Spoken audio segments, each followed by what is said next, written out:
미세 플라스틱을 가지고 실험을 해봤더니 위암 발생률이 더 증가하더라. 그리고 암 환자분들 전이 가능성도 훨씬 더 높이더라. 항암제 내성도 더 증가시키더라. 일단 미세 플라스틱의 노출을 완전히 피하는 방법은 없습니다. 불가능합니다. 결국 노출 가능성을 최소화하는 게 가장 바람직한 겁니다. 그럼 미세 플라스틱을 최소화하시는 방법이 무엇이냐?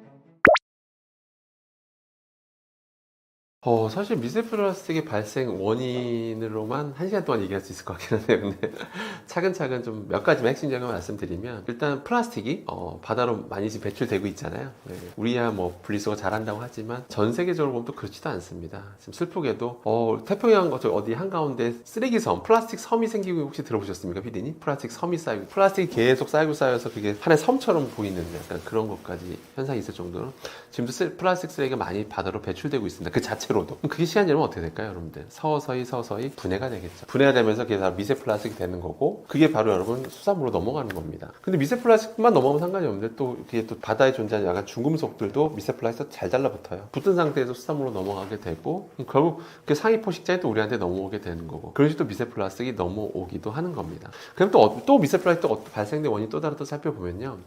예를 들어 우리가 페트병, 생수, 이거 정말 많이 다들 쓰시잖아요. 많이 사용하시고 많이 애용하실 텐데, 여러분 페트병 용기라는 게 처음부터 그 모양일까요? 페트병 용기가? 당연히 아니겠죠. 당연히 그 모습으로 만들기 위해서 성형 가공이라는 걸 하게 됩니다. 그래서 어떤 성형 가공을 하게 되냐면, 먼저 처음에 그 프리폼이라고 해서 사출 성형을 먼저 한번 한 다음에 얘를 고압 고온에서 이제 불로 성형이라는 걸 해요. 정말 부는 겁니다. 불로 성형. 기계로 이제 불로 성형을 하게 되면 이제 틀에 맞춰서 불로 성형하게 되면 우리가 아는 그 모양이 만들어지는 거거든요.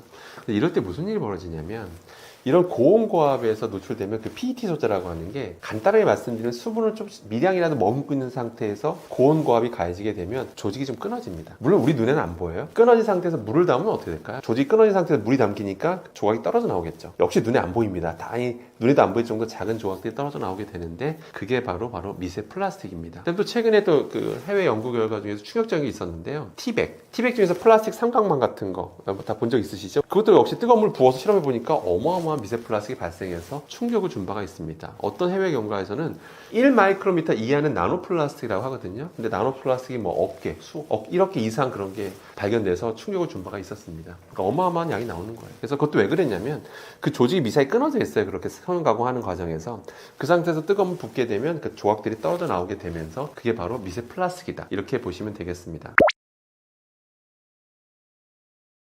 사실은 이 얘기는 참 예전에 7년, 8년 전인가 예전에 이런 적이 있었어요. 어떤 연구진이 이제 생수병, 전 세계 생수병 브랜드를 이제 실험해 봤는데, 미세 플라스틱이 한마디로 너무 많이 나왔어요. 너무 많이 나오니까 이제 사람들이 너무 우려를 표하잖아요. 그러니까 세계보건기구에서 뭐라고 했냐면, 너무 걱정하지 마십시오. 약간 뭐 그런 식으로 오히려 세계보건기구가 사람들을 이제 달래는 훈훈한 그런 입장을 냈었는데, 뭐라고 하냐? 150 마이크로미터 이상의 크기의 미세 플라스틱은 우리가 먹어도 흡수되지 않습니다. 흡수되지 않으니까 걱정하지 마십시오라고 훈훈한 입장문을 냅니다. 그러니까 150 마이크로 우리가 주로 노출된 게 주로 큰 거니까 걱정하지 마십시오 라고 얘기를 한 거예요. 그러면서 또 뭐라고 했냐면, 근데 거기에 되게 미묘한 어떤 단서를 답니다. 1마이크로미터보다 작은 거를 나노 플라스틱이라고 보통 부르거든요. 1마이크로미터가 참고로 1000나노미터입니다. 아무튼 그 1마이크로미터 이하는 알 수 없다. 그거는 뭐 연구된 바가 없으니까 세계보건기구도 과학적 근거를 가지고 얘기해야 되는데, 없으니까 그렇게 얘기한 거예요. 자, 그랬는데 다들 그러고 나서 세계보건기구가 뭐 걱정하지 말라고 하니까 괜찮은 줄 알았었죠. 그런데 그 뒤로 시간이 흐릅니다. 2022년에 충격적인 결과가 나오기 시작합니다. 네덜란드 연구진이 무슨 실험을 했냐면요, 네덜란드 성인을 데리고 실험을 한번 해봐요. 어떤 실험을 하냐면, 피를 뽑습니다. 피를 뽑아서 과연 그 안에 미세 플라스틱이 있을까라고 이제 실험을 한번 해본 거예요. 충격적이었습니다. 분명 세계보건기구에서 그랬잖아요. 크기가 큰 건 흡수가 안 된다고 해서, 먹어봤자 변으로 다 배출된다. 그런데 네덜란드 성인들 22명인가 조사했더니 17명한테서 미세 플라스틱이 관찰이 된 겁니다. 그것도 우리가 일상적으로 쓰는 플라스틱들이 발견된 거예요. 폴리스타일린 플라스틱, PET 미세 플라스틱, 폴리올레핀계 미세 플라스틱, 이런 것들이 그대로 발견된 겁니다. 그때 그랬죠? 크기가 크면 흡수 안 된다면서요. 근데 혈액으로 넘어갔잖아요. 왜 넘어갔을까요? 흡수가 됐다는 얘기죠. 그러니까 사이즈가 작은 것들이 우리는 은연중에 많이 노출되고 있다는 걸 그때 이제 밝혀졌던 거죠. 이렇게 밝혀진 것도 몇 년 안 됐어요. 지금 2025년이잖아요. 3년 전에서야 그런 것들이 밝혀졌다라는 겁니다. 그럼 미세 플라스틱이 들어왔을 때 어떤 독성이 있을까요? 이런 연구는 지금 전 세계적으로 지금 폭발적으로 이루어지고 있습니다. 논문들이 막 여기저기서 나오고 있어서 저도 다 일일이 다 공부하기 힘들 정도로 너무 많은 연구 결과가 지금 나오고 있는 상황입니다. 자, 그럼 이게 들어왔을 때 뭐 독성 결과들 뭐 하나만 말씀드리면, 어떤 연구진이 무슨 실험을 했냐면 PS, 폴리스타이렌 미세 플라스틱 가지고 한번 실험을 해봤어요. 그거 가지고 PS는 어디 많이 쓰이냐면 여러분 일회용 그 커피 뚜껑 있죠? 그 흰색 커피 뚜껑 그게 PS 폴리스타이렌이고요. 또 우리 스티로폼 아시죠? 스티로폼 또 폴리스타이렌이라 보시면 되고 스티로폼 느낌 나는 그 사발면 있죠? 그런 거 그것도 다 폴리스타이렌이고요. 그 다음에 우리 만두 가끔 포장하신 적 있으신가요? 만두? 네, 만두 그 약간 그 스티로폼 느낌 나는 그 용기에 주잖아요. 포장해 주잖아요. 그것도 다 PS입니다. 거기에서 발생하는 미세 플라스틱 가지고 실험을 해본 거예요. 동물 실험을 해봤더니 왕창 먹여봤습니다. 먹여봤더니 위암 발생률이 더 증가하더라. 그리고 암 환자 있어 보신 분들 다 아시겠습니다만은 가장 중요한 게 전이거든요. 전이 가능성도 훨씬 더 높이더라. 뿐만 아니라 항암제 내성도 더 증가시키더라. 항암제 내성 생기는 거 여러분 최악인 겁니다. 항암제 내성을 더 증가시키더라라는 연구 결과를 발표한 바가 있습니다. 이건 그냥 제가 말씀드릴 것 중에 하나 예시인 거고요. 그 외에도 수많은 독성 결과들이 계속해서 지금 나오고 있습니다. 심지어 지금 안타깝게도 아직까지 이건 안 밝혀졌어요. 우리가 미세 플라스틱 먹었을 때 이제 넘어가는 까지 밝혀졌죠. 그런데 과연 우리 몸을 돌아다니는 미세 플라스틱이 어느 정도 시간이 지나야 빠질까요? 어느 정도 시간이 지나야 빠질까요? 이게 안 밝혀졌습니다. 어떤 경로로도 수많은 경로로 미세 플라스틱 먹잖아요. 그럼 다들 궁금하시죠? 이게 그럼 언제 지나야 빠집니까? 라는 질문이 있을 텐데요. 그게 지금 명확히 연구된 바가 없습니다. 이미 혈액으로 넘어가는지 밝혀진 것도 3년 전에 밝혀졌어요. 몇십 년 전에 밝혀진 게 아닙니다, 여러분들. 그러니까 그만큼 아직 연구가 너무 적어요. 그렇기 때문에 한마디로 내가 먹은 미세 플라스틱이 어느 정도나 머물다 빠질지 모르는 상황에서 최대한 노출을 최소화하는 게 가장 중요하다. 이렇게 기억하시면 됩니다. 이제 페트, PET 소재를 우리나라는 이제 가장 많이 쓰고 있는데요. 일단 페트 생수병에서 미세 플라스틱이 나오느냐 이걸 따져봐야 되는데 뭐 해외 연구 결과도 그렇고 국내에서 연구진이 또 실험한 결과도 있는데요. 역시 대다수의 페트병에서 미세 플라스틱은 관찰이 되고 있습니다. 그건 이제 팩트고요. 이제 PET 이제 미세 플라스틱이 많이 관찰되는데 이제 그런 것들에 대해서 이제 독성 연구 결과가 충분한가라고 했을 때 아직 PET 미세 플라스틱에 대해서는 아주 명확하게 완전 뭐 모든 학자들이 동의하는 뭐 그런 명확한 독성 결과가 나온 건 사실 없습니다. 근데 시간이 지금도 연구 중이기 때문에 시간 지나면 연구 결과가 밝혀지겠죠. 아까 PS 미세 플라스틱까지 말씀드렸잖아요. 거기서도 막 위암 발생 가능성을 높였던 것처럼 PT도 연구가 계속 되다 보면 이런 결과들이 앞으로 계속 속속들이 밝혀질 것으로 보입니다. 그렇기 때문에 먹으라고 한마디로 의외로 단순해요. 제가 항상 던지는 메시지가 의외로 되게 단순합니다. 뭐냐면 먹으라고 만든 거 아니면 안 드시면 됩니다. 페트병 소재는 먹으라고 만든 게 아닙니다. 그럼 거기서 나온 미세 플라스틱 먹으면 안 되겠죠. 그래서 미세 플라스틱 먹을 가능성을 최소화하는 게 가장 좋겠죠. 그래서 가장 좋은 습관은 뭐냐면 결론은 가급적이면 적어도 하루에 하나 정도는 텀블러 있죠. 스테인리스 텀블러. 이거 하나 담아서 들고 다니시는 걸 좀 추천드리겠습니다. 그걸로 출근하시거나 그걸로 외출하시는 게 가장 좋고요.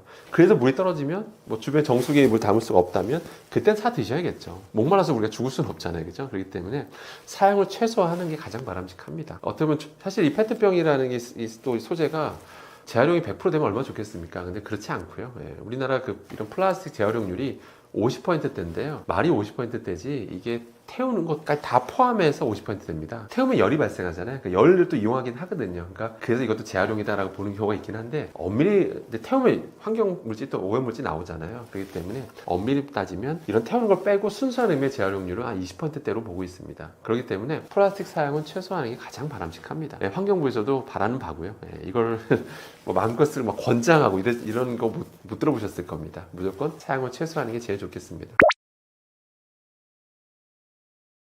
가장 많이 질문하는 뭐냐면 수돗물이 좋습니까? 뭐 정수기가 좋습니까? 뭐 이런 질문도 참 많이 듣는데요. 일단 뭐 수돗물부터 먼저 말씀드리면 우리나라 수돗물 그 관리 기준은 정말 세계적인 수준입니다. 오히려 미국보다 더 엄격해요. 우리나라가. 그만큼 까다로운 기준을 가지고 물을 관리하는 게 바로 수돗물입니다. 근데 문제가 뭐냐면 정수장에서의 물은 깨끗해요. 근데 그 물이 우리 그 상태로 그대로 우리 가정집에 배달이 되면 운송이 되면 얼마나 좋겠습니까? 그런데 상수도 간의 그 상태는 여러분 집집마다 다 다릅니다. 다 달라요. 예, 상수도 간의 그 오염된 정도는 다 다르기 때문에 제가 일괄적으로 뭔가 말씀드리기 참 어려워요. 그러니까 여러분의 가정집에 있는 수돗물은 너무 좋습니다. 이것만 드셔야 됩니다. 말하기도 좀 어려운 부분이 좀 있고요. 그래서 정기적으로 상수도관을 우리가 뭐 교체를 하고 있지만 그거 교체하는 게 되게 어렵습니다. 땅을 한번 드러내야 되거든요. 그때 되면 교통마비 되잖아요. 그러니까 그게 참 정기적으로 빨리빨리 하는 게 쉬운 건 아닙니다. 그러니까 아무튼 그래서 집집마다 이 수돗물 상태가 다 다르기 때문에 수돗물 자체는 너무 좋지만 이걸 그냥 무조건 드십시오라고 말하기가 참 어려운 부분도 좀 있다라는 거.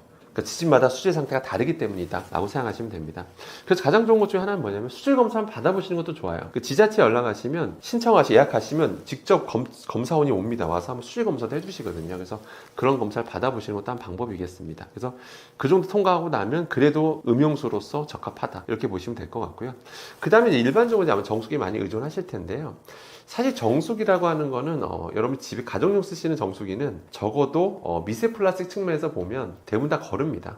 가끔 또 이런 질문도 하세요. 정수기 들어가는 필터가 플라스틱인데 거기서 미세 플라스틱 많이 떨어져 나오냐 이렇게 뭐 말씀하시는데 떨어져 나올 수 있는 건 맞는데 기본적으로 그 소재가 되게 견고한 소재예요. 그래서 그 정도 물에 의해서 막 엄청난 뭐 나노 플라스틱, 미세 플라스틱 막 수십억 개, 수만 개가 떨어져 나오고 그런 거 아닙니다. 그렇기 때문에 그렇게까지 걱정하실 필요는 없습니다. 그리고 그렇게까지 막 조직이 막 엄청 떨어져 나올 정도 되기 전에 이미 코디네이터 분이라고 하시죠? 정기적으로 와서 교체해 주시잖아요, 필터를요. 그렇기 때문에 평소에 그렇게까지 정수기에서 나오는 미세 플라스틱은 그렇게 걱정하는 상황은 아닙니다. 그래서 미세 플라스틱 정도는 정수기에 다 걸러지기 때문에 정수기 물을 그냥 받아서 그냥 스테인리스 텀블러에 담아서 다니시는 습관을 들이시길 좀 추천드리겠습니다.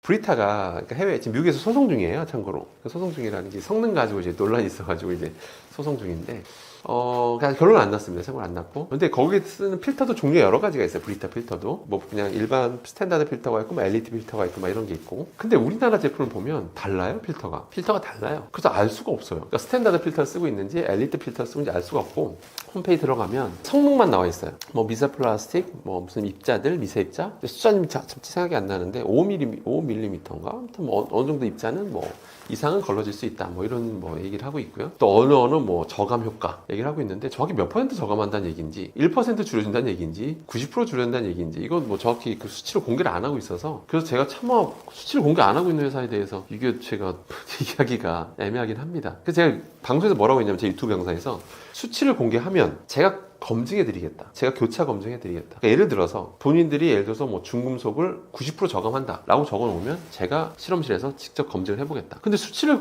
공개를 안 하고 있으면 검증한다는 게 의미가 없잖아요. 제가 그러니까 예를 들어서 남의 제품을 제가 마치 시험 성적서를 만들어주는 거 똑같은 거예요. 제가 딱 했더니 이건 90% 저감되네요? 제가 홍보해 주는 거가 돼버려서 먼저 공개를 안 하는데 제가 하는 건 좀 바람직하지 않아서 그래서 결론은 국내 제품과 해외 제품이 달라요. 그리고 심지어 브리타 측에서도 제 영상 본 것 같기도 한데 왜냐면 저한테 연락 온 적도 있었거든요. 물론 뭐 광고 관련해서 연락이 오긴 했었었는데 광고 관련 뭐 신제품 개발했다고 뭐 커멘트 해줄 수 없냐 뭐 이런 거였던 것 같아요. 제 기억으로 제 영상 봤던 것 같아요. 저한테 갑자기 뜬금없이 왔다고 보면 근데 본인들 아무도 공개는 지금도 안 하고 있어요. 성능에 대해서. 근데 한 가지 확실한 거는 그러니까 잔류 유기 부산물들이 있어요. 그러니까 염소 부산물들. 미국에서도 이게 논란이 있다 보니까 미국에서도 환경단체인가 거기서 이제 실험을 한번 해봐요. 브리타 가지고. 근데 뭐 유기물, 그러니까 염소 그 부산물들이 있는데 염소 부산물들에 대해서 굉장히 그 필터링이 뛰어나긴 하더라고요. 거기서 실험해봤을 때. 그래서 우리나라 제품도 비슷할 거라 보긴 하는데 근데 미국 필터랑 우리나라 필터가 완전히 똑같지 않기 때문에 참 명확히 말씀드리기 좀 어렵긴 합니다. 그러니까 결론은 성능을 빨리 공개했으면 좋겠다. 근데 영원히 안 할 것 같긴 합니다만. 그리고 이제 미세 플라스틱 애초에 발생하는 것들 좀 노출 최소화하는 거. 아까 말한 플라스틱 망 있잖아요. 뜨거운 물 붓는 거.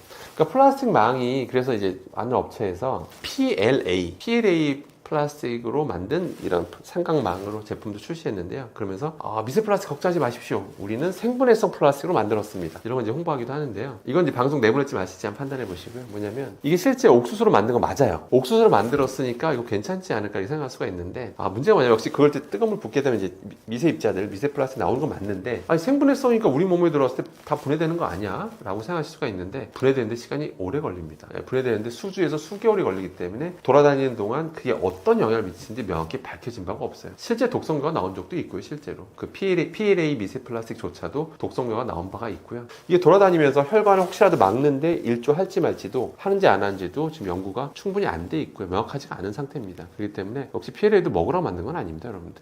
그러니까 여러분들 좀 많이 오해하시는데 PLA 먹으러 만든 거 아니에요. 그게 뭐냐면 우리가 플라스틱을 너무 많이 쓰니까 그래서 이게 좀 생분해가 되는 걸 많이 쓰면 이걸 나중에 분리수거해서 땅에 묻어서 분해시켜버리자. 이게 이런 목적으로 만든 거지 먹으려고 만든 게 아닙니다. 먹으라고 만든 것도 아니고요.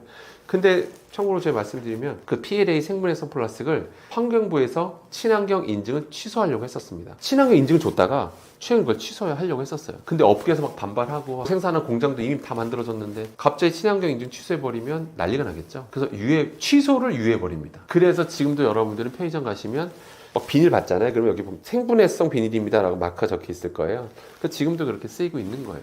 근데 이게 왜 환경부에서 취소하려고 했을까요, PD님? 왜 그랬을까요, PD님? 아니 생분해성이라고 처음에 인증해 줬다가 지금 다시 취소하려고 한다는 게 너무 이상하잖아요. 이유를 말씀드리면 사실은 여러분 분리수거 해보셔서 아시잖아요. 생분해성 플라스틱이라 따로 분리수거 하십니까? 안 하시잖아요. 안 하죠? 왜 안 하고 있을까요? 생분해가 그냥 되는 게 아닙니다. 이거를 땅에다 묻은 다음에 특정 온도까지 올려야 돼요. 그 다음에 습도도 70%까지 올려야 돼요. 특정 온도, 특정 습도로 올린 상태에서 또 특정 미생물을 뿌려줘야지만 그래야지만 서서히 분해가 되는 겁니다. 자, 그러면 그런 땅을 확보하기가 쉬울까요? 어려울까요? 어렵겠죠. 지금도 뭐 땅이 부족해서 뭐 아파트 지을 데가 없다, 뭐 수도권에는 막 이런 얘기가 나오고 있는데 그런 거 할 매립지도 없고요. 첫 번째. 두 번째.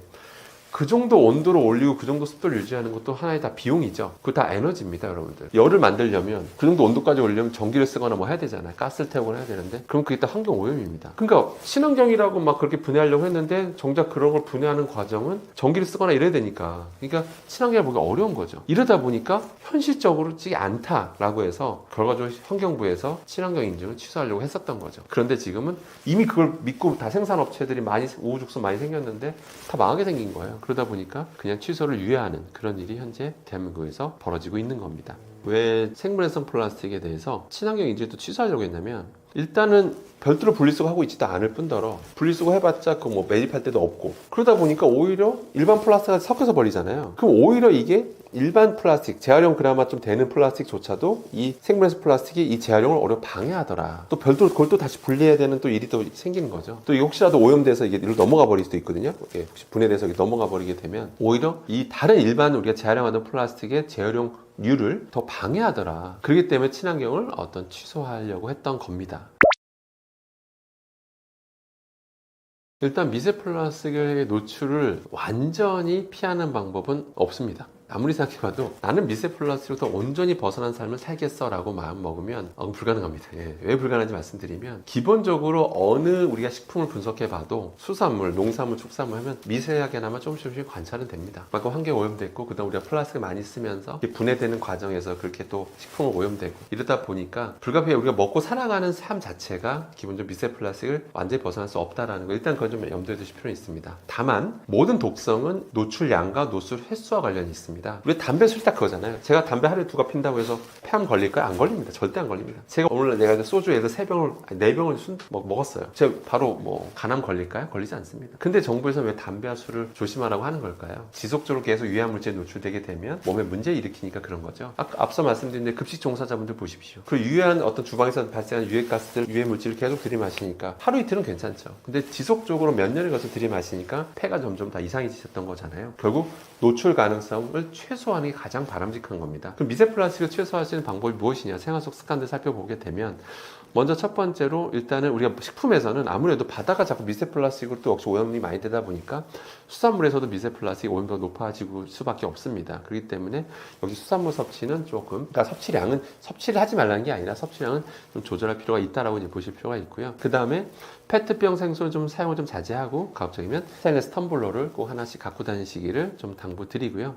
그 다음에 랩 같은 거 절대 음식에 직접 감싸서 전자레인지에 돌리는 행위는 절대 하시면 안 된다는 거. 그러면 실제로 분해가 돼서 미세 플라스틱이 실제 음식물에 달라붙게 된다는 거. 제가 직접 특수현미경으로 관찰까지 했습니다. 그렇기 때문에 그런 꼭 조심하실 필요가 있고요.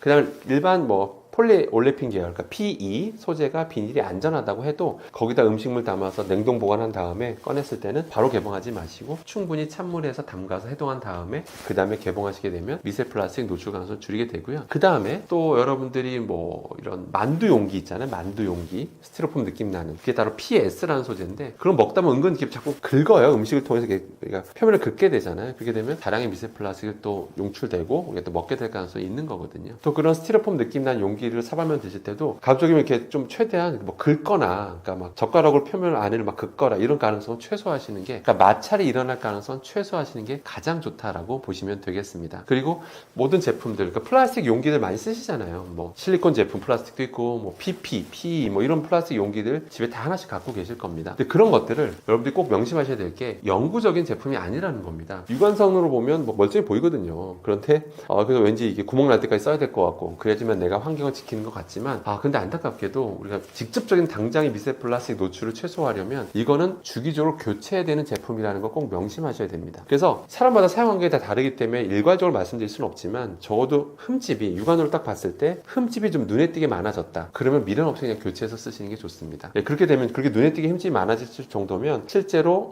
이게 조직들이 많이 약해져 있다는 얘기거든요. 조직이 많이 약해질 정도로 오래 쓰였다는 얘기고 거기다 음식물 담고 뭐 하다 보면 떨어져 나와요. 계속 불필요한 미세 플라스틱 섭취하게 되는 것이기 때문에 그러시면 안 되겠죠. 그렇기 때문에 플라스틱 제품은 무조건 정기적으로 교체해서 쓰는 제품이다. 오히려 환경이 걱정되신다면 오히려 이런 것들은 분리수거에 더 신경 쓰시는 게 좋겠다. 그리고 아무튼 플라스틱 사용은 기본적으로 사용을 줄이시는 게 가장 환경을 살리시는 것도 꼭 명심하시기 바라겠습니다. 암 같은 경우에는 일단 가장 먼저 전조 증상으로 볼 수 있는 게 급격한 체중 감소예요. 얼만큼 많이 빠지는 거냐면은 최근 6개월 동안 10kg가 내가 특별히 짚히는 원인이 없거나 다이어트를 안 했는데도 빠졌다. 그러면 암이 아닌가 한번 의심해 보셔야 합니다. 이것 말고도 어딘가에서 출혈이 생긴다. 토했더니 피가 나온다. 내지는 변에 피가 보인다. 이런 것들도 한번 생각해 보셔야 될 징후고요. 어딘가에 덩어리가 만져진다. 내지는 피부색이 변화했다. 기침이 너무 오래 간다. 췌장암 같은 경우에는 등이 아프다. 이런 특징도 있고요. 간암 같은 경우에는 황달도 있을 수 있고 소화불량도 느낄 수 있습니다. 항암 음식에 대해서도 한번 말씀드려 볼게요. 이제 마늘하고 브로콜리 같은 경우에는 항산화 능력도 뛰어나고요. 면역력도 강화시켜 준다고 합니다. 카레에 많이 들어있는 강황도 염증을 좀 억제시켜주고요. 녹차도 카테킨이 풍부해서 암에 좋은 음식이라고 합니다. 또 토마토 같은 경우에도 라이코펜으로 전립선 암을 예방해줄 수 있고요. 면역세포를 활성화해주는 역할은 버섯도 굉장히 뛰어납니다. 또 들기름이나 해조류 같은 경우도 염증을 억제해주는 역할이 있고요. 근데 가장 여기서 중요한 것이 자연식으로 드시는 게 중요해요. 과하게 가공이 되면 될수록 암에는 좋지 않습니다. 한국인이 가장 많이 발생하는 암은 대장암과 위암이 대표적이에요. 소화기 암 쪽이죠. 이제 맵고 짠 음식을 먹는 습관, 김치, 절임류 음식을 많이 드시기 때문인데요. 평소에 맵고 짠 음식, 탄 고기, 절임류 이런 음식이 위험 요소고요. 반대로 식이섬유와 발효 음식을 드시는 것은 좋습니다. 예방 효과가 있어요. 먼저 이제 누구나 모든 사람들이 동의할 수 있는 건 흡연이 있고요. 과도한 음주가 있겠고요. 과한 스트레스가 있어요. 사실은 암세포 같은 경우에는 우리 몸에서도 평상시에도 자연적으로 하루에도 몇 개씩 발생이 되고 있어요. 이걸 우리 몸의 면역체계가 제대로 돌아가고 있을 때는 얘네들을 하나하나씩 처리를 하게 되는데 우리 몸이 너무나 지치고 힘들어서 그 암세포들이 자연 발생된 걸 처리해주지 못하게 된다면 그때 이제 암이 자라나게 되는 거죠. 내 몸을 충분히 쉬어주시고 내 몸이 제 기능을 할 수 있도록 도와주시는 게 필요해요. 그래서 적당한 운동 하루 한 30분 정도라도 걸어주시고요. 하루 한 7시간 정도는 꼭 주무셔 주시고요. 또 너무 스트레스 많이 받으시지 않는 거 이게 핵심입니다. 저희가 이런 연구 결과도 있었어요. 사람의 성격에 따라서 어떤 질병이 더 잘 발병이 되는가도 있었는데 조금 욱하고 내지르시는 분들이 뇌출혈이라던가 이제 뒷목 잡고 쓰러지시는 그 뇌혈관 질환 쪽에 발병률이 조금 높았다라고 하고요. 좀 참고 스트레스 발산을 못하고 조금 담아두시고 이러시는 분들이 암 쪽 발병률이 더 높았다고 해요. 그래서 제가 예전에는 이제 암 환자분들을 재활 도와주는 한방병원에 근무했던 적도 있었거든요. 근데 거기 가면은 환자분들이 하나같이 다 좀 너무 착하시고 다 이제 받아주시고 다 이제 엄청 뭐라고 할까요? 되게 인고의 여성상인 분들이 되게 그런 분들만 다 모여 계시구나 하는 생각이 들어요. 그렇게들 착하고 다들 참아주시고 그러시는 분들이 많아요. 그래서 어느 정도 조금 발산시켜주시고 스트레스도 좀 해소시켜주시고 하는 게 필요합니다. 그 한방병원에서 일할 때 이런 사람들 성격 이런 것도 이게 논문이 있더라고요. 그래서 봤는데 내지르는 막 화 잔뜩 내는 사람들은 뒷목 잡고 쓰러지는 병들, 뇌출혈 이쪽이 많고 참는 사람들이 잔잔히 오래 꽁하니 담아놓고 약간 속에다 이제 내가 혼자 썩어서 골마 터지는 분들이 그런 분들이 많죠. 암 환자분들 성격 되게 좋으세요. 되게 항상 가면은 일반 환자분들보다 특히 뭐 유방암 이런 때 가면은 되게 먹을 것도 챙겨주시고 아유 너무 힘들죠 뭐 이러면서 도닥도닥 해주시고 근데 막상 그런 분들 모아놓으면은 정말 성격이 달라요. 그 사람의 성격이 달라요. 그 환자분들을 모아놓으면 중풍 쪽은 막 성격 엄청 급하시고 이런 분들이 많고 암 환자분들 쪽은 다 되게 유순하시고 한 분들이 많고 초기암은 완치율이 80%쯤 된다고 해요. 근데 발견이 늦으면 그만큼 늦어질수록 치료 가능성이 급감하고요. 정기 검진이 사실 제일 좋죠. 평소에 내 몸에 좀 관심을 가지고 체중이 6개월 동안 10kg 이상 빠지지 않는가, 아니면은 피부 색깔이 갑자기 변하지 않는가, 혹시 좀 어디 덩어리가 만져지지는 않는가, 한 번씩 정기 점검을 해주시는 게 필수적입니다. 제가 예전에 암 환자분들을 치료하는 병동에 있어 보시면서 이분들에게는 굉장히 공통점이 있구나 라고 생각이 드는 게, 장기간 누적된 스트레스가 굉장히 상당해요. 그래서 이제 저희가 거기서 하루 종일 있다 보면은 환자분들하고 되게 친해져요. 그래서 이런 얘기 저런 얘기 하다 보면은 내가 이래서 암이 걸렸어요 이렇게 이제 하는 얘기를 하시는 분들이 있는데, 다들 사연이 있다만큼씩이에요. 그래서 다들 뭔가 큰 스트레스원이 있었고, 그것 때문에 충분한 휴식을 취하지 못했고, 내 몸을 챙길 겨를이 없었다, 그래서 좀 이렇게 불편하지 않았는가 하고 생각을 하시더라고요. 조금 더 마음을 편안하게 가지시고, 또 아니면은 내가 나에게 그렇게 강한 스트레스원이 되는 거는 관계를 끊어내시거나 그 사람을 치워버리는 것도 굉장히 좋은 방법이다라는 생각이 들어요. 얘기를 들으면서 이거는 그 사람이 옆에 있는 한은 계속 이렇게 힘들겠는데? 라는 생각이 외부의 입장에서는 들더라고요. 그래서 내가 제일 소중하다라는 생각을 가지고 나에게 스트레스를 주거나 나에게 해가 되는 관계는 과감히 차단을 하시는 것도 좋고, 또 몸에 좋은 거 드시면서 산책도 좀 해주시면서 내 몸을 좀 위한 시간을 하루에 1시간씩이라도 가져주시면 좋지 않을까 싶습니다. 너무 그렇게 달리면 뭐해요? 일찍 죽으면 끝인데. 그런 생각도 들었어요. 한 번은 제가 그때 30대 초반이었는데 저랑 나이가 똑같은 분이 계신 거예요. 그래서 저는 그때 인턴을 한다고 잠도 당연히 못 자거든요. 모든 건강에 해로운 건 다 하고 있어요. 기억이 나는 게, 어떤 환자분이 자기가 아침마다 피가래가 나오신대요. 근데 속으로 저는 생각을 한 게, 저도 매일 나와요. 저도 힘들어 죽겠어요. 저도 아침마다 피토하는데, 속으로 이렇게 생각하면서 알겠습니다라고 체크를 하고, 잠은 진짜 뭐 하루에 서너 시간씩 매일매일 그렇게 자고, 또 이제 군기 잡는다고 자리에 앉지도 못하게 해요. 그러면은 얼마나 몸이 힘들어요. 근데 이렇게 지내다가 사람들이 거기 오면, 그 전까지는 되게 이런 식으로 살던 사람들이 거기서 되게 반성하는 순간, 그리고 죽어가는 순간을 마주하는 거예요. 그래서 거기 있던 이제 저랑 동갑인 환자분도 저한테 얘기를 하시기를, 선생님 너무 그렇게 열심히 하지 마세요. 저도 그렇게 지내다가 보니까 이 나이에 지금 여기 왔습니다 라고 얘기를 하시더라고요. 그래서 내가 건강하게 사는 게 참 중요한 건데 너무 나를 극한으로 몰아치는 건 좋지 않구나, 이런 생각을 할 수밖에 없었던 환경인 것 같아요. 막 있다 보면은 하루하루가 다르게 환자분들이 죽어가는 모습이 보이기도 하거든요.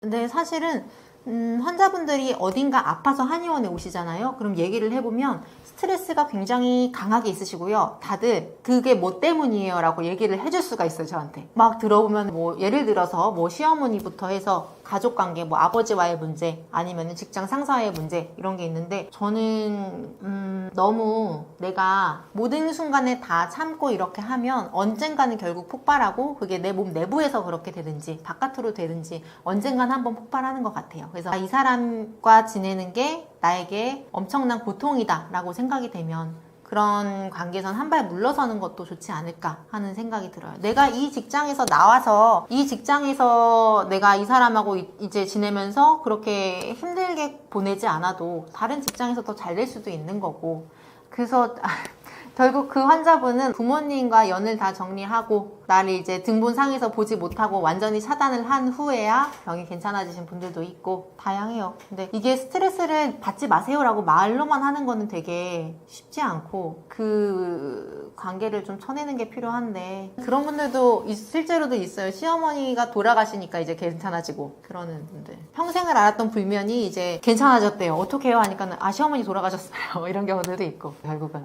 그러니까 나랑 너무 밀접한 관계니까 내가 마음 먹어서 스트레스 안 받아야지 라고 하면은 끝날 관계면 병원까지는 안 오는데, 그런 거니까 몇십 년을 안고 살다가 아파서 오는 거죠. 저는 조금 스트레스에 취약해요 라고 하시는 분들이 사실은 몸이 체력이 약하신 분들이 굉장히 많아요. 그래서 왜 건강한 신체에 건강한 정신이 깃든다라고 하잖아요. 침 같은 경우에도 저희가 똑같은 사람한테 똑같은 침을 똑같은 사람을 놔도 그날 내 몸 컨디션에 따라서 느끼는 통증이 다르게 느껴요. 그래서 내가 만약에 자꾸 정신적인 스트레스를 때문에 힘들다 그러면 육체적인 운동을 해서 육체적으로 스트레스를 견뎌낼 수 있는 능력을 더 키워주면 정신적으로도 단단해지는 경우들이 꽤 많아요. 실제로도 맨날 똑같은 환자분들 맨날 똑같은 침 자리 눕는데 본인들이 알아요. 오늘은 왜 이렇게 더 아프죠? 라고 하시는 분들이 있어요. 그러면은 전날 잠 제대로 못 잤거나 최근에 되게 과로했거나 그러신 경우들이죠.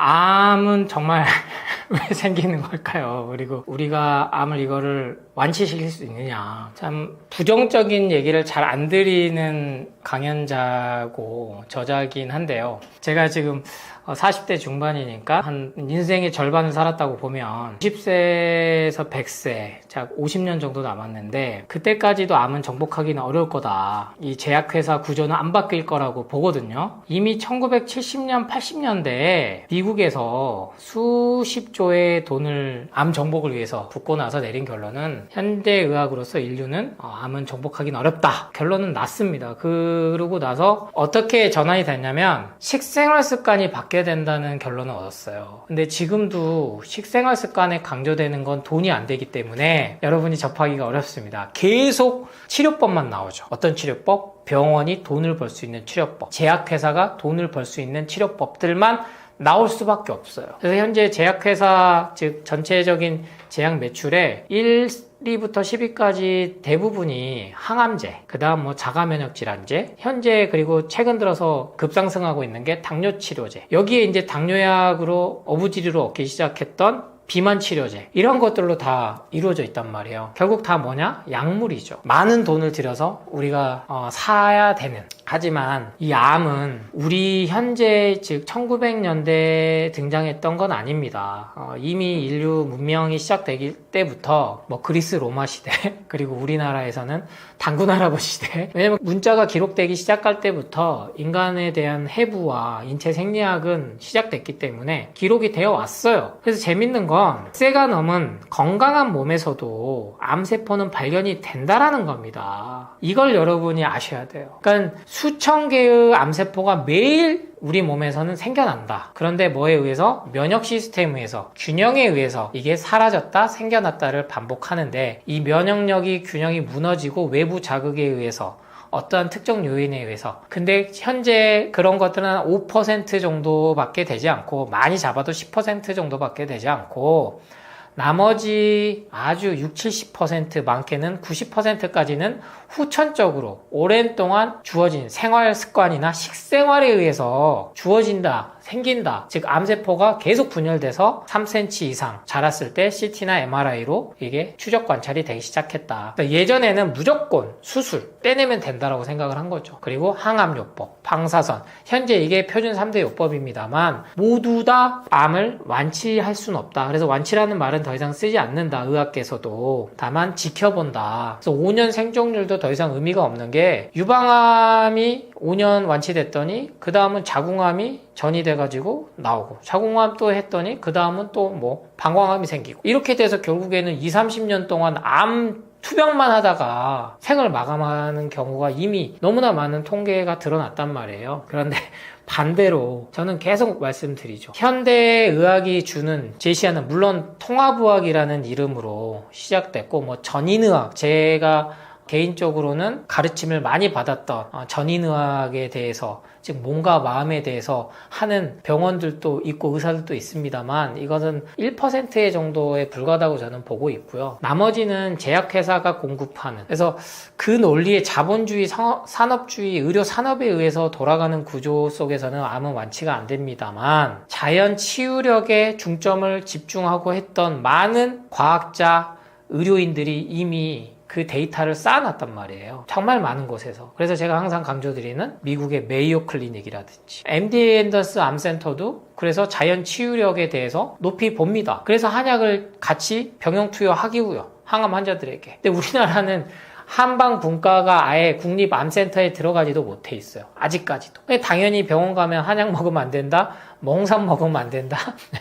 다 안 되는 거죠. 채소 과일도 못 먹게 하는 이유 중 그거니까요. 하지만 분명히 이미 암을 받아들이고 왜? 암은 자연스럽게 생기는 것 중 하나니까. 근데 이게 인위적으로 생긴 거를 깨우치기만 하면 그거를 조절할 수 있는 방법은 뭐다? 자연 치유력을 돌이켜주는 거는 채소 과일로 돌아가는 이유인 겁니다. 우리의 식생활 습관이 지금 비약적으로 육류 섭취가 너무 늘었기 때문에, 극단적으로 말씀드리면 발암물질을 계속 먹고 있기 때문에, 그리고 불편한 진실이지만 계속 강조드리는 커피, 우유, 계란, 이러한 동물성 식품뿐만 아니고 여러분이 계속 먹고 있는 술, 담배는 발암물질인 건 당연하지만 커피가 몸에 좋다는 건강 정보가 지금도 너무나 많아요. 발암물질이 들어있고 커피는 알고 나면 먹을 수 없다라는, 그래서 제 영상들을 좀 찾아보시면, 조승환 약사 커피를 찾아보시면 그걸 보시면 커피를 많이 줄여야 되겠구나, 하루 한 잔까지만 먹어야 되겠구나, 이런 생각이 드실 거예요.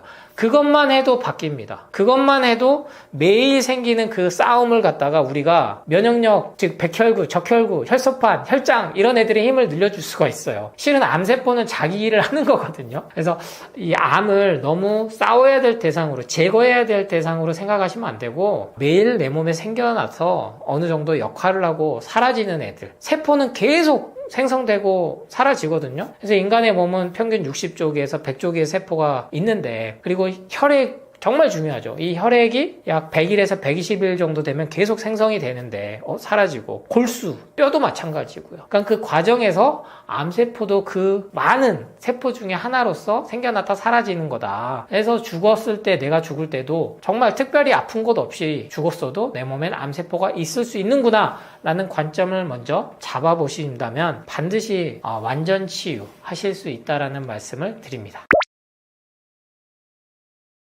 이 암세포를 굶겨 죽이는 식이요법 해가지고 참 썸네일이 많이 돌아요. 그럴싸하죠. 그런데 제가 방금 말씀드렸듯이 암세포를 적으로 생각해서는 안 된다. 친구라고 생각하기에도 좀 무섭죠. 하지만 내 몸의 일부라고 생각을 하셔야 돼요. 내 몸의 일부. 굶겨 죽인다라는 관점보다는요, 불필요한 것들은 없어지고 새로 생겨난다, 그 관점을 잡으시라고 제가 앞서 관점을 강조드린 이유예요. 그래야 우리가 여기에 맞춰서 식이요법을 할 수 있거든요. 암세포가 좋아하는 게 포도당이죠. 포도당. 그리고 포도당은 탄수화물이기도 하고, 그래서 제가 CT 많이 찍으시면 안 된다, 그리고 이 영상들이 많이 떡상하니까 의사분들이 건강검진의 폐, 그리고 CT의 부작용, 많은 영상들을 나오기 시작했습니다. 저는 그래서 유튜브의 순기능이라 봐요. 조회수가 잘 나오면 일단 그게 불편한 진실이고 뭐고 많이들 다루거든요. 그래도 아직은 그 분포도가 차이가 많이 나요. 왜냐면 CT를 매년 3개월마다 뭐 6개월마다 찍으신 분들이 있거든요. 스스로가 그게 건강 불안증, 염려증이 생긴 거예요. 근데 이 CT를 찍을 때 넣는 조영제가 이 암세포가 좋아하는 그 먹이가 된다라는 사실은 잘 모른단 말이에요. 그걸 이제 알려주죠. 근데 안 찍으면 그거 어떻게 하나요? 거기에 대한 대안이 없는 거예요. 그래서 저는 말씀드려요. 식이요법 이전에 건강검진 불필요하게 맞지 마라. 암 검진이, 조기 검진이 암 예방에 가장 좋은 거다라는 게 우리나라 보건복지부가 강조하는 사항이면서, 동시에 10대나 20대, 30대 초반까지 아니면은 이후 70대, 80대 노년층은 불필요하게 CT, MRI, 암 검진 하지 말라는 건강검진 지침을 동시에 주고 있다는 게 모순적이라는 걸 여러분이 아셔야 돼요. 그러니까 모르고 살면 그냥 잘 사는데, 이게 그러니까 뭐 사주팔자도 그래서 나오는 거고, 재수가 있다 없다도 나오고, 뭐 운명론도 나오고, 종교도 나오고, 여기에 여러 가지 주술적 뭐 믿음의 문제가 다 복합적으로 종교 문화가 생기는 겁니다. 근데 알아서 좋을 게 있고 몰라서 좋을 게 있는데, 저는 그렇게 봐요. 건강검진을 저는 특별히 암 검진 안 받습니다, 이제는. 왜냐면 너무 젊을 때 검진을 너무 많이 받아가지고, 이게 그렇게 좋은 게 아니구나. 나의 경우는 그냥 이대로 살다가 좀 불편한 것들이 있으면 그대로 맞춰서 내 주어진 대로 자연 사는 길로 가야겠다. 근데 암 검진을 받으셨다고 알게 됐다면요, 그 순간에는 내가 심장마비로 죽은 것보단 낫다, 교통사고로 즉사한 것보단 낫다, 심근경색이나 아니면 뇌졸중이나 뇌출혈로 그 자리에서 죽어서 가족들하고 인사도 못하고 그 죽은 것보다는 낫거든요. 물론 본인은 투병 생활이 적으니까 있고 아니면은 경제적이나 이런 것들에서 비용이 적게 들어서 좋을 수도 있습니다만 갑자기 삶을 달리했을 땐 주위 사람들이 힘들거든요. 근데 참 이게 애매한 게 막 10년, 20년 투병하면 긴 병에 효자 없다는 말이 그래서 나와요. 그러니까 3년 넘으면 이제 주위 가족들도 지쳐요. 그러니까 이 암이 정말 저는 그 자체 질병보다는요, 현재 의료산업이나 현재 사회 구조에서 뭐 간병인 보험, 뭐 치매보험, 암보험 이렇게 공포불안을 주면서 경제적 비용도 들지만 사망하기 몇 달 전 아니면 1년 안에 의료비 전체의 막 절반 이상을 심지어 80% 이상을 쓰는 구조가 만들어져 버렸다는 거예요. 그러니까 결국에는 죽는데 주위 사람들 가족들에게 남은 건 뭐다? 빚만 남았다. 그리고 환자가 돈이 없으면 치료를 못 받게 만드는 그러한 또 슬픔을 갖고 오게 만들어버렸다. 뭐 중성자 입자 치료는 한 몇 회 받는데 다 해서 하는데 뭐 5천만 원 드는데 보험이 안 돼. 근데 뭐 어떤 거는 뭐 시약 검사하는데 치매, 알츠하이머 바로 할 수 있는데 비싸. 그게 또 한 번 삶에 자괴감을 준다는 거예요. 그 스트레스로 암세포가 사멸이 안 되게 한다는 거죠. 그래서 저는 식이요법 이전에 식이요법에 당하죠. 왜냐면 CT 조영제가 암세포의 먹이가 되는 건 자명한 거니까요. 방사선이 안 좋은 건 자명한 거니까요. MRI 엑스레이가 안 좋은 건 자명한 사실입니다. 이거를 뭐 그거를 얼마나 아니에요. 그건 예전 얘기고요. 그래서 기본적으로 저는 불필요한 암 검진 좀 받지 마라. 그건 선택의 문제거든요. 그래서 우리나라 건강보험 제도가 계속 정비가 되면서 CT나 MRI가 의사가 이건 정말 필요한 경우가 아니면 더 이상 의료보험이 전체가 보장이 다 안 되게끔 바뀐 이유도 그겁니다. 불필요하게 너무 과잉진료를 많이 하게 된 수단으로 쓰인 게 보건복지부 통계나 국회 자료에 보면 너무나 잘 나와 있어요. 여러분에게 그 사실을 잘 안 알려주는 것 뿐이지. 그렇기 때문에 식이요법에 있어서 가장 첫 번째는 불필요한 건강검진을 피하셔라 라는 말씀을 조금은 특별하지만 그 이유에 대해서 좀 더 고찰해 보시고 생각해 보라는 입장에서 말씀을 드립니다. 저 역시 그 예방원에서 상담을 오래 하다 보니까 많은 분들이 암 환자, 특히 말기암 환자분들이 많이 오세요. 다 포기하고 이제 오시는 거죠. 자연 치유에 대해서 이제 알고 싶고 눈을 뜨고. 지금은 이제 제 책을 안 읽고 오시는 분들은 상담을 잘 안 해드려요. 왜냐면 제가 너무나 힘들고 제 에너지가 이제 저도 나이가 들어서 그런지 에너지를 전처럼 많이는 못 쓰겠다. 왜냐면 기본 상담 시간이 1시간, 2시간 금방 가거든요. 이 인식 전환을 시키고 이 몸에 대해서 설명을 하고 암을 바라보는 방법, 식생활 습관을 하다 보면 1-2시간 금방 가기 때문에 그래서 암을 이긴다라는 관점을 버리는 거죠. 첫 번째. 그리고 즐겁게 생활합니다. 첫 번째. 유머가 있으세요. 저 느낀 게 처음에 왔을 때 죽을 상하고 오신 분들보다 제가 아직도 안 죽었다. 그래서 원장님 뵙게 돼서 참 저는 이것도 감사한 일이다 하고 오신 분들이 훨씬 더 차도가 빨라요. 좋아지는 속도가. 그래서 병원 진료는요, 특히 항암제는요, 임상실험을 뭐 1차, 2차, 3차까지 이렇게 가는데 부작용이 몇 % 미만이면은 보통 평균 떨어지는 줄 아세요? 80%. 즉 반대로 20%의 효과만 입증이 되고 나머지 80% 부작용이더라도 임상실험 승인이 떨어집니다. 왜? 10명 중에 쉽게 설명드리면 2명만 살려도 그게 가치가 있다라고 보는 거예요. 그럼 나머지 8명은 어떻게 되냐는 거죠. 더 이 통계치를 늘리면요 10% 미만으로 떨어져요. 근데 그 10% 미만에 드는 병원에서 수술하고 3대 요법, 항암, 방사선 다 받고 완치돼서 잘 사시는 분들 공통점은 절대적인 믿음이 있어요. 의사의 말에, 그리고 병원에, 약에 대해서 의심을 안 해요. 전혀 불안해하지 않아요. 본인의 할 일 하고 본인이 주어진 삶들을 소화하는 데에서 시킨 대로 잘합니다. 그러면 식생활 습관 당연히 술, 담배 기본으로 안 하죠. 술, 담배 기본으로 안 해요. 근데 이 커피가 계속 헷갈리게 만드는 거예요. 간에 좋다고 하니까. 간암 환자들은 커피 먹어도 된다고 하니까. 절대 그렇지 않습니다, 여러분. 커피는 기본적으로 약물이에요. 카페인이 어떻게 우리 몸에 좋습니까? 좋을 수가 없어요. 그러니까 커피를 팔기 위해서 주는 연구 논문들을 갖다가 부각을 시키는 순간에 당한다는 거죠. 하여튼 제가 만나본 분들은 다들 명의도 만나보고 오시고 다들 하고 오신 분들 얘기 들으면요, 지금은 추세가 커피 먹으면 안 된다, 유제품도 먹지 마라, 이렇게 얘기들을 듣고 오시거든요. 근데 그거를 해도 안 되시는 분들이 왔을 때 이제 제가 여기에 채소 과일에 대해서 그리고 식생활 습관을 좀 더 타이트하게 갖고 가는 거죠. 그래서 공통적인 거는 병원 시스템에서 나으신 그 10%의 사람들은 절대 믿음이 있듯이 자연치유에 대해서 완치되셔서 정말로 그 시한부 인생에서 벗어나셔서 3년, 5년, 10년 더 잘 있다 살다 가시는 분들도 마찬가지로 공포 불안이 없어요. 믿음이 있어요. 그래서 제가 근데 저를 믿으라고 저는 항상 말씀드리진 않거든요. 그래서 제 책들 역시 모든 연구 논문 데이터들을 바탕으로 쉽게 쓴 겁니다. 어렵게 쓰지 않은 이유는 저 역시 책을 읽는 거를 별로 안 좋아했던 사람이기 때문에 어렵게 써봤자 제 얘기뿐이고, 제가 강연하면서도 연구 논문이나 이런 걸 잘 안 듣는 이유고, 어려운 용어들을 안 쓴 이유는 쉽게 우리가 이해를 해야 인식 전환이 되고 의식이 바뀌지. 제가 뭐 레몬을 먹어야 되는 뭐 헤스페리딘이 있고 디리모넨이 있고 인돌산 카비놀이 있고 이런 막 용어들 써봤자 뭐 할 거예요. 먹으면 몸에 좋은데. 그쵸? 암을 같이 내 삶의 일부로 갖고 가는 그 인식 전환이 첫 번째고요. 그리고 삶 자체를 부정적으로 바라보지 않는, 그리고 약간의 유머, 그리고 여유죠. 가장 큰 거는요, 감사한 마음이에요. 감사한 마음. 앞서 계속 강조됐듯이 당장에 죽지 않고 내가 정리를 할 수 있고 버킷리스트 하나라도 더 해보다가 죽을 수 있고. 그래서 요새 그런 영화들 너무 많이 나오잖아요. 시한부 선고를 받았지만, 아니, 암을 진단받았지만 내가 원하는 거 하고 싶은 버킷리스트 다 했더니 오진이었다.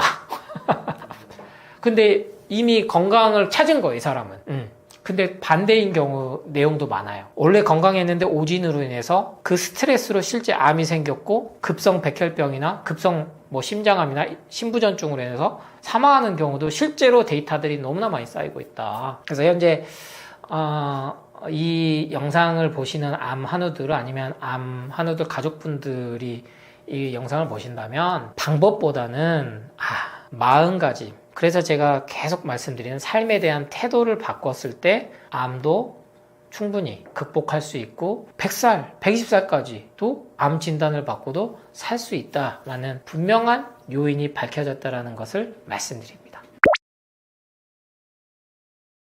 네, 암이 정말 다양한 암이 많습니다. 안타까웠긴 해요. 진단을 받는 것 자체가 큰 스트레스 때문에 갑상선 암이든 아니면은 췌장암이든 어떠한 암도 스트레스를 주는 건 맞습니다.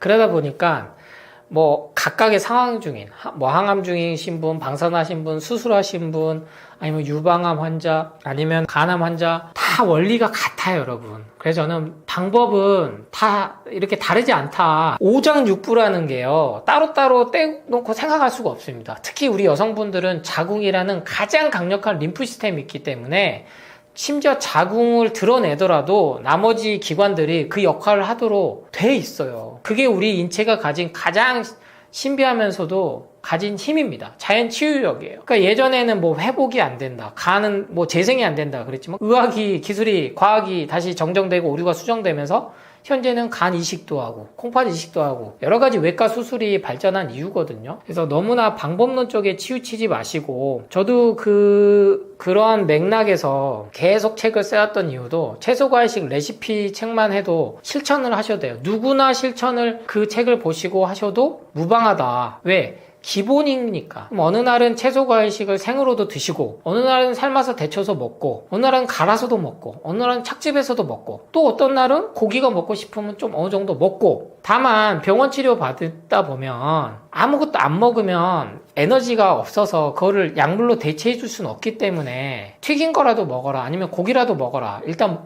입에 들어가는 거라도 먹어라 라고 이제 지침을 해서 소고기를 많이 먹어야 된다 이런 얘기가 있지, 실제로 소화하는 데는 가장 어렵습니다. 단백질이 가장 소화하기 어려워요. 그래서 누구나 먹을 수 있는 게 채소 과일인데, 그 중에서도 여러분이 내 입맛에 맞는 거, 그래서 제가 CCA 주스라는 걸 명칭을 드렸고, 사과, 당근, 양배추 그 조합이 가장 먹기 편하지만, 실은 양배추가 입맛에 안 맞고 비리고 맵고 아린맛 때문에 위암 환자들 중에는 바로 못 받아들이신 분도 있어요. 그럼 굳이 양배추를 고집하실 필요는 없다는 거예요. 위암 환자들이 가장 많이 이제 나중에 드시는 게 양배추즙이거든요. 그걸로 이미 많이 좋아지셨고, 그리고 또 간암이나 콩팥 환자들이 드시는 게 녹즙이에요. 유방암 환자들도 마찬가지고요. 그런데 병원에서 너무나 칼륨 수치 갖고 공격을 많이 하니까 저는 이제 사과, 당근, 양배추 조합을 드렸지만, 이조차도 내가 입맛에 안 맞는다?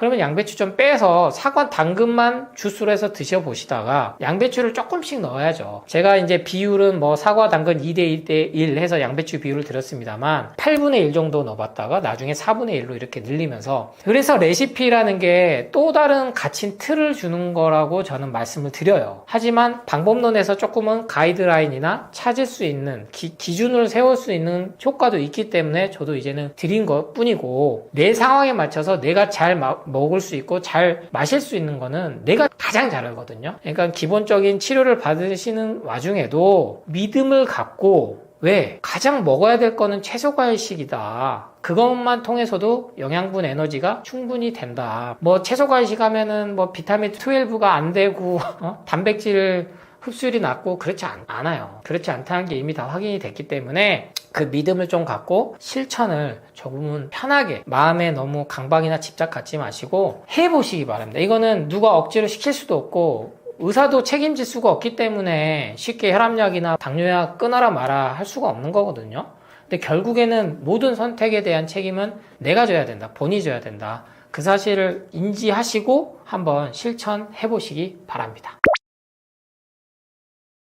제가 떠먹여주는 TV에서 처음 강연 올 때는 나를 살리는 습관, 죽이는 습관, 자기계발서로 인사를 드렸어요. 즉 건강한데 왜 뜬금없이 자기계발서냐? 결국에는 마음이 편해야 된다. 그걸 강조를 드렸는데 이번에 다시 인사드리는 게 7번째 책입니다. 벌써 완전 건강 3단소라는 제목인데, 완벽할 건강은 할 수가 없다는 걸 저는 말씀드리고 싶은 거예요. 이번 책에서도 역시나 가장 중요한 건 여러분이 일상을 사는 데 있어서 방법론보다는 습관을 만드는 것보다는 삶을 대하는 태도가 중요하다. 근데 좀 더 쉽게 썼어요. Q&A 형식으로 총 60개의 질문으로 제가 지난 수년간 그리고 10년 넘게 상담을 하면서 채소과일식 아니면 건강에 대해서 궁금해했던 것들, 가장 궁금하셨던 것들, 이런 강연을 보고 실천하면서 궁금하셨던 것들을 60가지로 압축하고 선정해서 했는데, 책을 읽기 어려워하시는 분들에게 저는 추천을 드리고 싶은 게 하루에 3개의 질문씩만 좀 읽어보세요. 그러면 20일이거든요. 근데 3개도 읽기 어려워? 그러면 하루에 2개씩만 읽으시면 30일, 한 달이에요. 그렇게 하루에 2개, 3개씩 읽으시면서 실천을 함께 해보시라는 거예요. 채소과일식 뿐만 아니라 삶 전반에 대해서, 예를 들면 운동은 맨발 걷기 정도만 하셔도 충분하다. 그리고 일기를 좀 써보셔라. 하루를 마감하고 내가 어떤 걸 먹었고 어떻게 살았는지. 그거를 20일과 한 달만 하셔도 우리 몸은 분명히 달라진다. 거기에 대한 사례들이나 방법론까지 넣었기 때문에 아마도